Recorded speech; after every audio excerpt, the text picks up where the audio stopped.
Well, welcome everybody to this session. It's 1:30. I'm going to go ahead and get started to give our speakers the most amount of time. This session is organized around NASA's Quesst mission. So if you saw the keynote this morning by Peter Cohen, this is going to be an extension of that. And certainly we hope you enjoy it. Our first speaker is Jonathan Rathsam. And I'm just going to give him a quick intro. The bios for all the speakers are on the website if you haven't seen that. But he is a senior research engineer at NASA's Langley Research Center in Hampton. He conducts laboratory and field research on human perceptions of low noise supersonic overflights. He holds a Ph.D. in engineering from the University of Nebraska, a BA in physics from Grinnell College in Iowa, and he completed postdoctoral research in acoustics at Ben-Gurion University in Israel. And with that, I'll turn it over to John.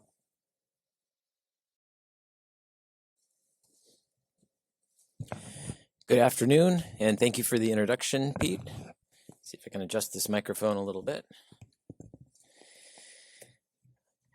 Before I begin, I recognize some of your faces from the training yesterday, presenting your science. And anybody who attended that, we were talking about, is anybody presenting this week, and would anybody like to change anything about their slides, having taken this training? So there are a few things that I would change about these slides. I might remove some of the bulleted text and put in a few more visuals. So bear with me. This was written and composed and rehearsed before I had taken that training. As Pete said, I'm from NASA Langley Research Center in Hampton, Virginia. I'm very excited to share this presentation with you today, so thanks to the organizing committee for this opportunity.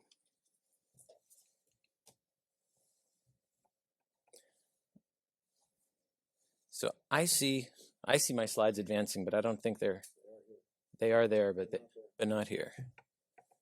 Oh, here we go. Perfect. That's excellent. So this was the title slide with the X-59 you may recognize from this morning. This morning, Peter Cohen gave the keynote presentation on NASA's Quesst mission, and the current talk now is an overview of the mission's Phase 3, or community response testing. This talk sets the stage for the following two talks, which will focus on data considerations and statistical thinking for the community test campaign. My family and I live in Southeast Virginia. NASA Langley's in Hampton, Virginia. And my parents live 3,000 miles away in Southern Oregon. And we just went to visit them about a month ago. And flying from coast to coast is a long day of travel, especially if you have kids ages 6 and 3 like we do. The goal of supersonic flight over land is less time traveling so that grandparents and grandkids can have more time together. In NASA's mission to expand knowledge and improve aviation for the general public, it conducts research to address sonic boom noise, which is the prime barrier to supersonic flight over land. It's not the only barrier, because future supersonic aircraft will also need to be efficient and affordable and environmentally sustainable. The Quesst mission engages internationally with researchers and regulators toward the goal of new supersonic aircraft certification standards, not based on speed, but based on low noise levels. The NASA Quesst mission represents a systematic approach that leads up to Phase 3, this community testing. Phase 1, as was discussed this morning, is the aircraft development. It's ongoing right now with Lockheed Martin in Palmdale, California. It includes design, fabrication, and the ground testing of X-59. When we're ready, we'll conduct a series of test flights that prove that the airplane is ready and safe to fly outside the test ranges in the National Airspace System. After that, for Phase 2, we'll stay on the test ranges to conduct the acoustic validation. We'll be proving that the acoustic signature of X-59 matches what we set out to design. We'll conduct detailed in-flight and ground measurements of the signature of the airplane, and that's all in preparation for Phase 3, the community testing, the payoff of the mission. Phase 3 will be executed over 2 to 3 years, starting in 2025, and it'll consist of several tests over different communities in the United States and possibly abroad. The scale on the upper left, which you may recognize from the talk this morning, shows the range of perceived level for various noises. Perceived level is an acoustic metric for impulsive sounds. X-59 is expected to be approximately 75 decibels, which is similar to distant thunder or a car door slam across the street. And by contrast, Concorde is up at about 105 decibels on the same scale. On the lower left now is a dose-response relationship, notional one, which is the key result from these community response tests.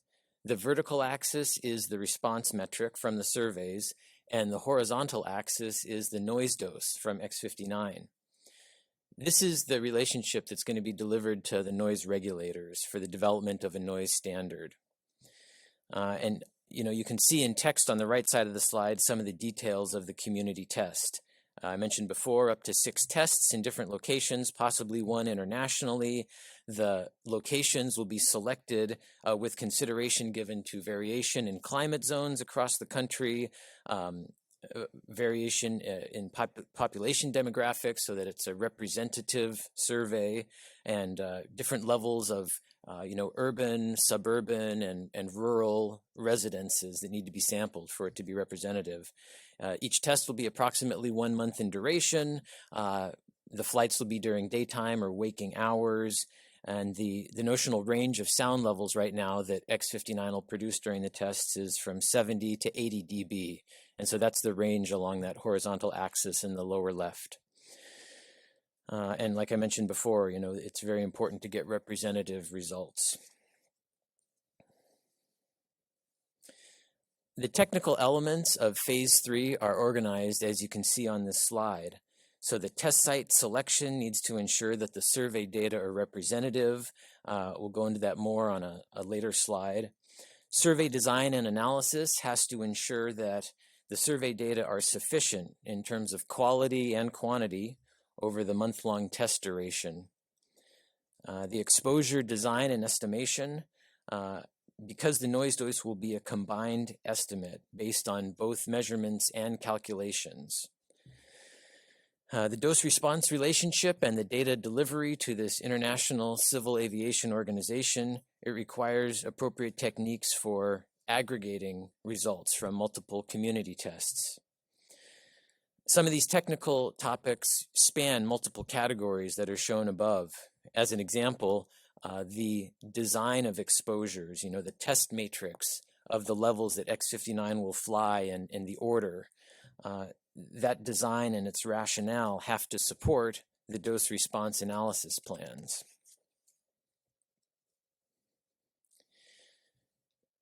In terms of selecting airfields and community test sites, the top right graphic shows the potential extent of this baseline exposure region. It's about 50 by 120 nautical miles. Within that, there's a 20 by 30 nautical mile rectangle. And that's where you have a consistent and reliable noise exposure. And that's the region from which the participants will be recruited for the survey. The bottom right graphic shows the candidate airfields that meet the stringent technical requirements for X-59 operations. To minimize operational risks, the first test will be flown from NASA Armstrong in Southern California. And then the subsequent tests will be drawn from other airfields to ensure geographic and climate zone variation.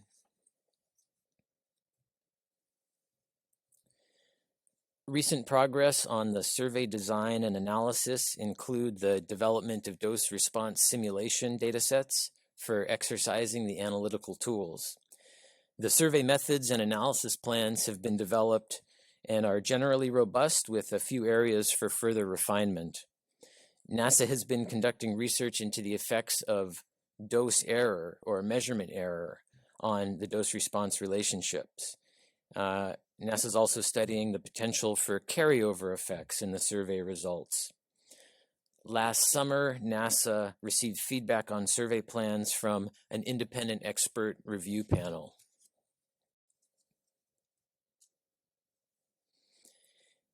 In terms of noise exposure design, estimation, and analysis, There have been some recent refinements to the estimates of the range of boom levels. A noise exposure scheduling tool has been developed for automated and adaptable design and scheduling of the noise exposure levels to achieve a targeted distribution of noise doses. The meteorological or weather data needs have been identified.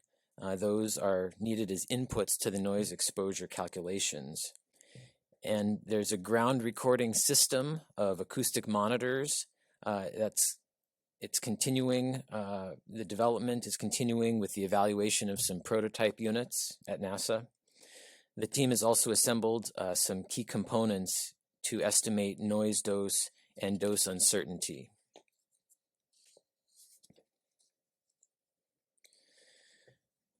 NASA's engagement with the international community continues. Just over a year ago, NASA hosted a second community test workshop. This was the first major dissemination of the scope of NASA's community test plans.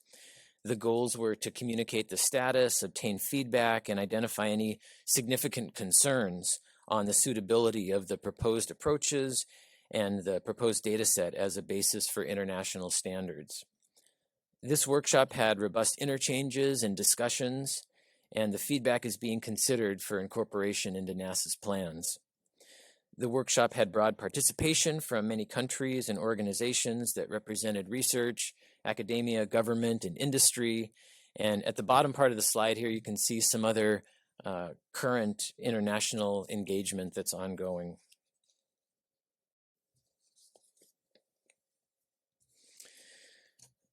As I mentioned before, the next two talks are going to delve into the technical challenges. More specifically, here I want to emphasize some of the non-technical or organizational challenges that include a long time span, many resources to manage, and diverse stakeholders. The long time span means that organizational requirements change and that approvals need to be renewed. Anyone in the audience who's ever needed an authority to operate an IT system for a contractor IT system can relate to some of the cybersecurity challenges as an example. Just within NASA, this project is being worked at multiple NASA centers. There are a number of different separate contractor teams that are involved. One contractor team is building this ground recording system. It's a unique state-of-the-art network of acoustic sensors. It's specifically designed for the Quests mission. A separate contractor team is supporting NASA in the planning and execution of the community tests. The community test contractor team involves 7 companies with really diverse skill sets. For example, conducting the surveys, there's a survey research company, there's other companies with expertise in weather forecasting, weather measurements, noise exposure measurements and predictions. Moving on to the regulatory bodies who are, some key stakeholders in this work. Not only is the Federal Aviation Administration a stakeholder, but also its international counterpart, the International Civil Aviation Organization. In order to execute community response tests, coordination is required with all levels of government, including federal, state, and local. Most importantly, perhaps, the public is a stakeholder. And the public will not only participate in the community response tests, but will live beneath future supersonic flight paths and will also fly on future commercial supersonic aircraft. The primary strategy for encountering these organizational challenges is communication, early and often. Active stakeholder engagement is necessary in order to keep everyone informed well in advance. Points of contact at each of these stakeholder organizations change over time, so it's very important to identify new stakeholders early and bring them up to speed.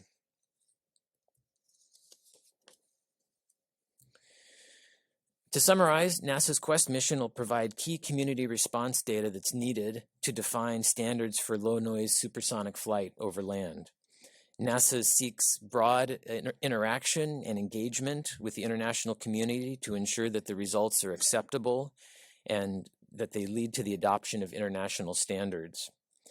This presentation gave an overview on the key technical areas of the community response testing, including site selection, survey design and analysis, noise exposure design, estimation and analysis, and dose response modeling. This talk also shared some organizational challenges associated with a project of this scope. As I mentioned, there's multiple assets, including the experimental aircraft itself, the ground recording system, the surveys, and we also discussed, communication strategies to mitigate those organizational challenges. So with that, I'm going to conclude, hopefully well within the time allotted for this talk. Thank you for your attention. The team has more technical information, as I keep alluding to, but before we proceed, I'd like to just pause here and ask if there's any general questions about what's been presented so far, either just now or this morning. And if you have a question, I'm going to bring you a microphone because we're hybrid. So,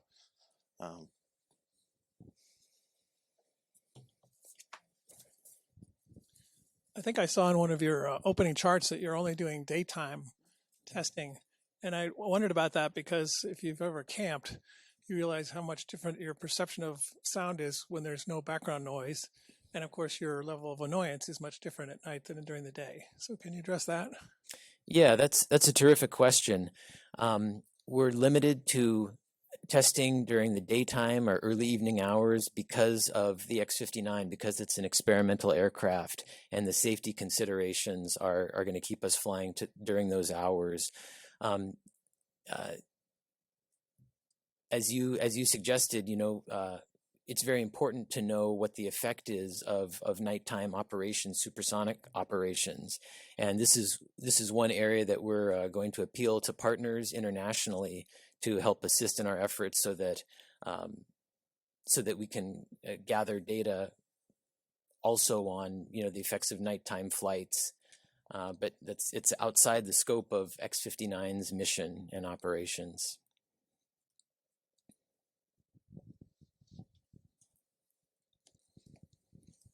I'd just like to add, although it's not something that you would ignore, but you think about if we're successful and if supersonic operations begin, it is very unlikely that until quite a far time in the future, night operations of supersonic aircraft would actually become anything that would be of significance, and there'd be plenty of time to gather data, kind of in the early operational phases, to look at whether additional restrictions should be placed on night operations.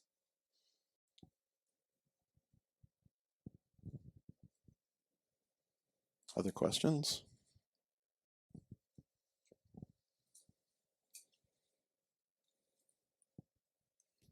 Hi, thanks for the informative talk. And so one of your key figures that you're looking for is this dose response relationship. And so one axis of that would be from significant human survey data. Is that correct? So when it comes to public engagement and getting that type of information early, what kind of efforts are you doing for community outreach? And how does that inform your survey design? Thank you. Thanks for the question. So the question was about what sort of community outreach is envisioned in order to collect survey data from the public. Did I catch the most important part of your question? So NASA has some experience with conducting community tests of this sort. Obviously, the X-59 isn't complete, so we haven't tested with X-59, but we have done smaller scale community tests using a research aircraft that simulates the sound of X-59. And so really, my answer to this question is going to be based on some experience with interacting with the public. Basically, NASA's task is, this was referenced this morning a little bit, is to inform the communities about what's happening, because NASA's introducing a new noise source into the community. So that's a part of it.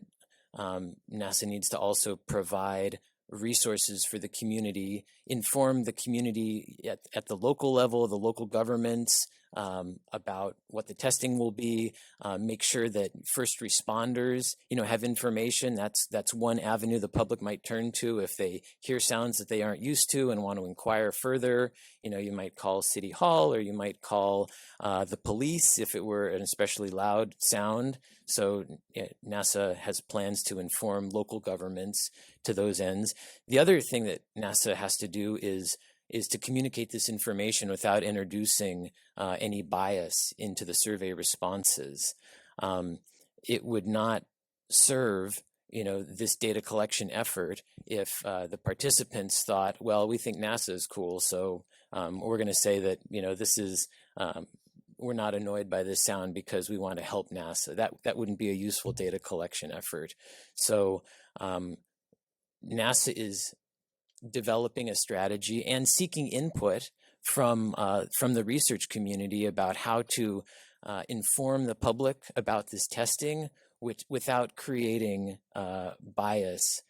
I think that once these activities are reported through the media, that's out of NASA's control. What sort of spin the news media decides to put on something, but NASA is interested in ways of either measuring or minimizing any sort of bias in NASA's own outreach.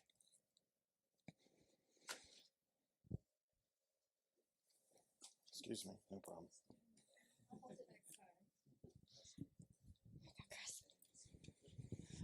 What sort of time scale are you looking at for these tests in terms of how long do you plan to exist near a community, flying over a community, right? Because perhaps your level of annoyance might change if it's a day or two or a month or a year.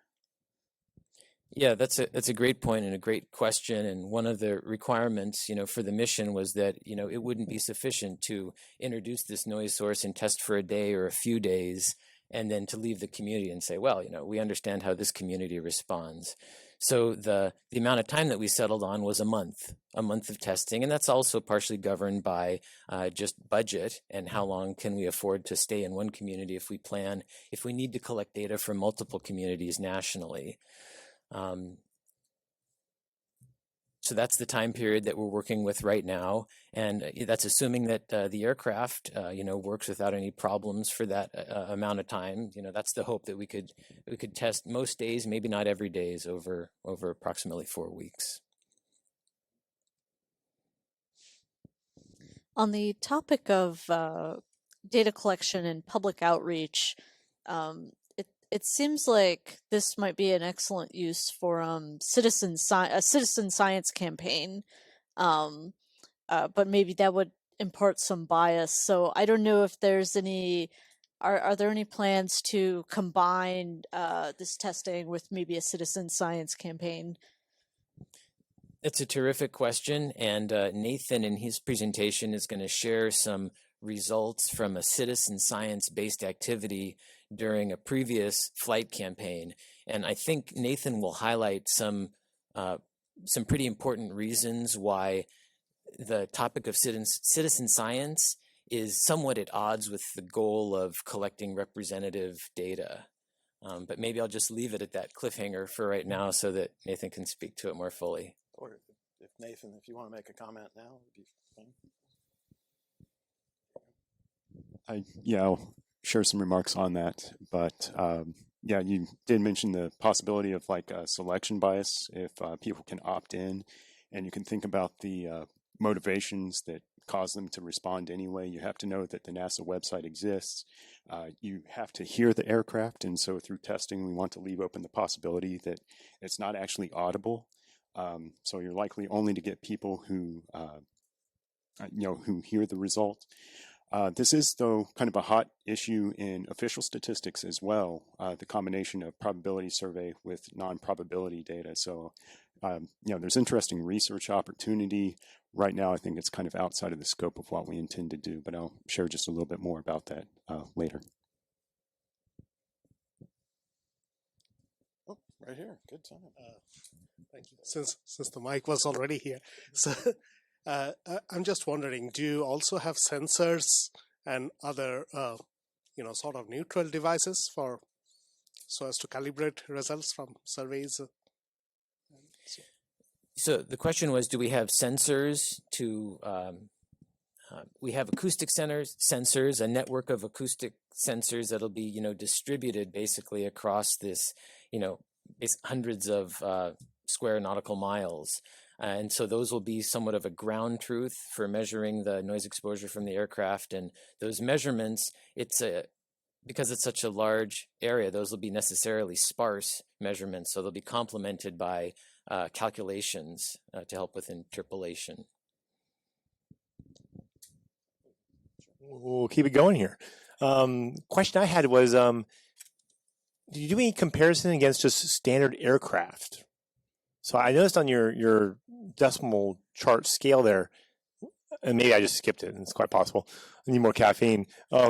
Standard aircraft, right? I mean, it's kind of the standard, right? I mean, so I was just kind of curious if you have any data on what's a normal plane. I mean, I come from a military town, military aircraft. It's pretty loud there. Look at there, your goal is like 80. Yeah, we don't even care at that point. That is pretty darn quiet. So I'm just curious if you had other comparison data with just standard aircraft. Yeah, great question.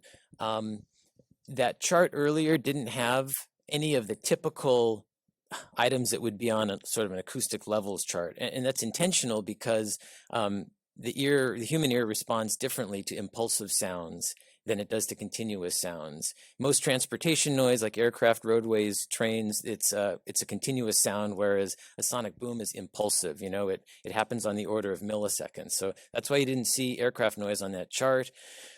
The community response studies that were done in the 1960s, prior to the current ban on commercial supersonic flight over land, there was an effort to compare continuous overflights with this instantaneous impulsive sound.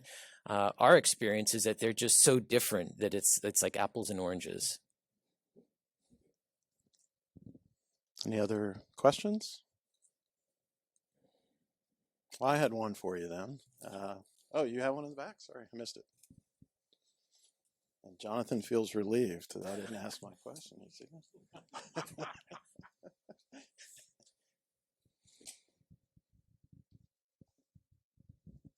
Yeah. How did you handle just a difference in background between, I guess this would be people from, a statistics background and an industrial aircraft manufacturing background, a NASA background, a health background? How did you kind of balance all of that? Because it's just so many different skill sets that are not, disagreeing, but it's a lot of ingredients to put in the soup. So how do you balance that? It's a great observation. The question was about, all of the different backgrounds and topics of expertise that need to come together in order to perform this mission. And that's something that I think we're still working on to get the balance right. Even within our own NASA team that Aaron and Nathan and I are on, and Pete, supports as well. We've got acousticians, people with a background in acoustic, and statisticians. And I think we're still working to get the balance right on how do we best, leverage our talents and our skill sets without making, one group learn the entire skill set of the other group. But how do we best, use our own resources there? It's tricky, and I don't have a perfect answer, except that we're still experimenting with that to get it right.